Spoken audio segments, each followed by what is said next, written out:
प्यारे बच्चों, आज हम कोस्टल प्लेन के बारे में पढ़ेंगे, तटीय मैदान के बारे में पढ़ने वाले हैं। थोड़ा सा मैप में देखिए, तटीय मैदानों को मुख्य तौर पर दो भागों में बांटा गया है।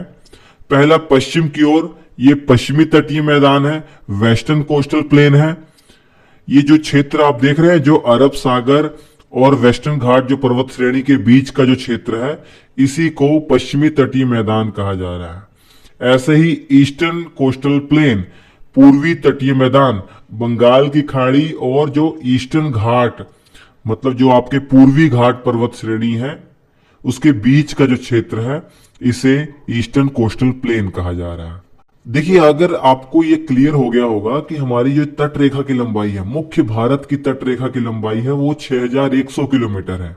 इतना तो जानते ही हैं।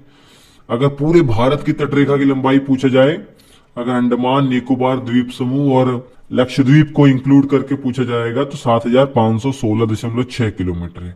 इतना तो जानते ही हैं। ये जो हमारा तटीय मैदान है ना, ये कितने राज्यों में बटा हुआ है? तो ये 9 राज्यों में फैला हुआ है। पहला गुजरात, दूसरा महाराष्ट्र, गोवा, कर्नाटक, केरल, तमिलनाडु, आंध्र प्रदेश, उड़ीसा और वेस्ट बंगाल। अभी एक दिमाग में आपके डाउट तो आना चाहिए ना कि भैया ये इस कोस्टल प्लेन का निर्माण कैसे हुआ। जैसे इससे पहले नॉर्थ प्लेन की हम बात कर चुके हैं। नॉर्थ प्लेन का निर्माण सिंधु नदी रिवर सिस्टम है, Ganga river system, Brahmaputra river system में जितनी भी नदियां आती हैं, उनके द्वारा जो अवसाद लाकर इकट्ठा किया गया है, उसके द्वारा हुआ है। तो कोस्टल जो प्लेन है, इसका निर्माण कैसे हुआ होगा? तो देखिए, इसमें भी सबसे बड़ी जो भूमिका है ना, वो नदी और समुद्र की है। नदियों ने कई वर्षों तक, लाखों करोड़ों वर्षों तक जो अवसाद लाकर जमा किया है, उस अवसाद के कारण भी इस कोस्टल प्लेन का निर्माण हुआ है। जैसे पूर्व की तरफ आप देखेंगे तो पूर्वी जो तटीय मैदान है, इसमें ज्यादातर नदियां जो है वो डेल्टा का निर्माण करती हैं, जबकि वेस्ट में जो नदियां फ्लो हो रही हैं, तो वेस्ट जो कोस्टल प्लेन है, पश्चिमी तटीय मैदान है, यहाँ की नदियां एस्चुरी बनाती हैं। तो नदियों के द्वारा अवसाद लाकर जमा किया गया, उसके कारण इस तटीय मैदान का निर्माण हुआ है। तो ये एक कारण हो गया। और दूसरा महत्वपूर्ण कारण यह है कि जो समुद्र की धाराएं हैं, जो समुद्री वेव हैं, जो तटों तक आती रहती हैं, तो अपने द्वारा सेडिमेंट भी लाती हैं। सेडिमेंट जो अपने द्वारा लाती हैं, वो तटों पर ही छोड़ देती हैं। और इसके अलावा यही समुद्री धाराएं, यही समुद्री जो वेव है, चट्टानों को भी काटती हैं। जो समुद्र के किनारे चट्टानें होंगी, उसको भी काटेंगी। तो उसके कारण भी जो अवसाद होगा, वो भी आसपास वाले क्षेत्र में बिछा देती हैं। तो इनका भी बहुत बड़ा रोल है इस तटीय मैदान के निर्माण में। चलिए एक एक करके सबको पढ़ते हैं। सबसे पहले वेस्टर्न कोस्टल प्लेन को पढ़ते हैं, पश्चिमी तटीय मैदान को पढ़ते हैं। गुजरात से लेकर दक्षिण में कन्याकुमारी तक ये फैला हुआ है। इस वेस्टर्न कोस्टल प्लेन की जो चौड़ाई है ना, ये कम है ईस्टर्न के मुकाबले में। मतलब पूर्वी तटीय मैदान अधिक चौड़ा है, जबकि पश्चिमी तटीय मैदान ये कम चौड़ा है। इस पश्चिमी तटीय मैदान को भी मुख्य तौर पर 4 भागों में बांटा जा सकता है। मुख्य तो 3 है, लेकिन चौथा भाग भी हम पढ़ लेते हैं। जो गुजरात वाला क्षेत्र है, जो गुजरात तटीय मैदान है, इसे कच्छ और काठीवाड़ तटीय मैदान बोल देते हैं, या काठीवाड़ कोस्टल प्लेन भी आपको देखने को मिलेगा। तो ये गुजरात वाला क्षेत्र है। उसके बाद नीचे आइए, महाराष्ट्र और गोवा का जो तटीय मैदान है, इसे कोंकण कोस्ट प्लेन कहा जाता है। ये जो तट है ना, इसे कोंकण कोस्ट कह दिया जाता है। काजू की खेती के लिए ये मैदान बहुत ही प्रसिद्ध है। उसके बाद थोड़ा सा नीचे आएंगे, जो मुख्य तौर पर कर्नाटक वाला क्षेत्र है, इसे कन्नड़ प्लेन कह दिया जाता है, या कन्नड़ कोस्ट कह दिया जाता है। इस कन्नड़ प्लेन की खासियत यह है कि जितनी भी नदियां वेस्टर्न घाट की तरफ से अरब सागर की ओर आ रही है ना, उसमें से ज्यादातर नदियां यहाँ पर वाटरफॉल का निर्माण करती हैं। मतलब वेस्टर्न घाट से जब इस प्लेन में आती है, तो वाटरफॉल बनाकर ये झरना बनाकर गिराती हैं। जैसे सबसे महत्वपूर्ण यहाँ पर जो वाटरफॉल है, जो शरावती नदी के द्वारा बनाया जाता है, जिसे जोग वाटरफॉल कहते हैं। इसका एक और नाम है गोरसोप्पा वाटरफॉल या महात्मा गांधी वाटरफॉल। हिंदी में जलप्रपात बोल दिया जाता है। इसके बाद सबसे दक्षिण में जो मुख्य तौर पर केरल वाला जो तटीय मैदान है इसे मालाबार तटीय मैदान कहा जाता है, या मालाबार तट बोल दिया जाता है इस तट को। अब इस मालाबार तटीय मैदान की खासियत यह है कि बहुत सारी लैगून झीलें यहाँ पाई जाती हैं।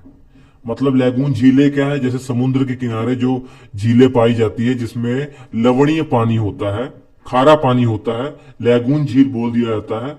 दो बहुत फेमस झीलें हैं यहाँ पर, वेम्बनाड लेक और अष्टमुडी लेक, ये केरल के अंदर ही हैं। और एक और इम्पोर्टेंट चीज ये है कि भारत के अंदर मानसून सबसे पहले, जानते हैं जून महीने में आता है, वो मालाबार तट पर ही सबसे पहले आता है। कौन सा मानसून है? साउथ वेस्ट मानसून, दक्षिण पश्चिम मानसून, जो जून के आसपास आता है, जून महीने में आता है और सबसे पहले केरल पर ही आता है या मालाबार तट पर ही आता है।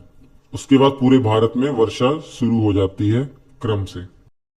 प्यारे बच्चों, भारतीय राष्ट्रीय आंदोलन का कोर्स लॉन्च हो चुका है एप्लीकेशन पर 27 जनवरी से। पूरी एनिमेशन वाली क्लासेस होंगी, एक दो वीडियो डेमो के लिए उपलब्ध है, आप जाकर देख सकते हैं। श्री अड्डा एप्लीकेशन का लिंक वीडियो के डिस्क्रिप्शन में दे दिया जाएगा। किसी भी प्रकार की हेल्प के लिए हमारा ये व्हाट्सएप नंबर, इस पे आप कांटेक्ट कर सकते हैं। यकीन मानिए एफर्टलेस तरीके से आपका ये कोर्स कंप्लीट हो जाएगा।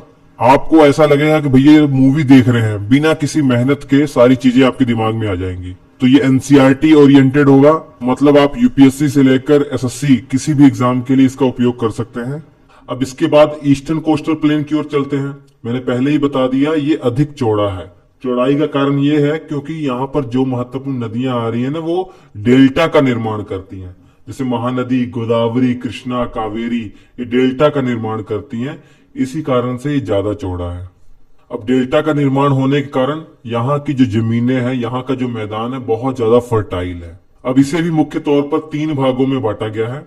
जो तमिलनाडु वाला क्षेत्र देख रहे हैं आप, कन्याकुमारी से लेकर ये जो पुलिकट झील है ना, हालांकि ये पुलिकट झील आंध्र मैदान में ही काउंट किया जाता है, तो कन्याकुमारी से पुलिकट झील के बीच का जो मैदान है इसे कोरोमंडल तटीय मैदान कहा जाता है, और इस कोस्ट को, इस तट को कोरोमंडल तट कहा जाता है, जो कन्याकुमारी से पुलिकट झील तक है। और पुलिकट झील एक लैगून झील है, मतलब खारे पानी की झील है। और यहीं पर एक आइलैंड भी है ना, श्री हरिकोटा आइलैंड। क्या खासियत है यहाँ पर कि यहीं पर सतीश धवन स्पेस सेंटर बनाया गया है। इसरो का जो स्पेस सेंटर है, सतीश धवन स्पेस सेंटर, वो यहीं पर है। यहीं से उपग्रहों को प्रक्षेपित किया जाता है। और जो कावेरी नदी, जो डेल्टा रीजन है, वो इसी कोरोमंडल तट में ही आता है। इसके बाद थोड़ा सा ऊपर चलेंगे, जो मुख्य तौर पर आंध्र प्रदेश वाला तट है, इसे आंध्र मैदान कहा जाता है। और इस आंध्र मैदान में गोदावरी और कृष्णा डेल्टा बनाती हैं। तो आंध्र मैदान कहां पर है? ये आंध्र प्रदेश वाला जो इलाका है, यहां पर ये तटीय मैदान है। मतलब मुख्य तौर पर दक्षिण में पुलिकट झील और इसके उत्तर में कोल्लूर झील है। और इससे ऊपर वाला इलाका जो उड़ीसा का है, उत्कल तटीय मैदान। और उत्कल तटीय मैदान में ही भारत की सबसे बड़ी खारे पानी की झील है। भारत क्या, पूरे एशिया की सबसे बड़ी खारे पानी की झील है और विश्व में दूसरा स्थान है। उस झील का नाम है चिल्का झील। ये भी एक लैगून झील है, तो मतलब खारा पानी इसमें है। और चिल्का झील की खासियत यह है कि एक वेटलैंड है और इसे रामसर सूची में इंक्लूड किया गया है। वेटलैंड मतलब आर्द्र भूमि है ये। और इसके अलावा एक और इम्पोर्टेंट चीज, अभी हमने उत्कल तटीय मैदान पढ़ा और आंध्र मैदान पढ़ा, इन दोनों को एक साथ उत्तरी सरकार तटीय मैदान भी कह दिया जाता है। तो कोस्टल प्लेन का चैप्टर आपका हो गया समाप्त। मुझे ये लगता है कि जो वीडियो आपको अच्छा लगे उसे जरूर लाइक करना चाहिए और दोस्तों को भी शेयर करना चाहिए। Thank you. उम्मीद करता हूं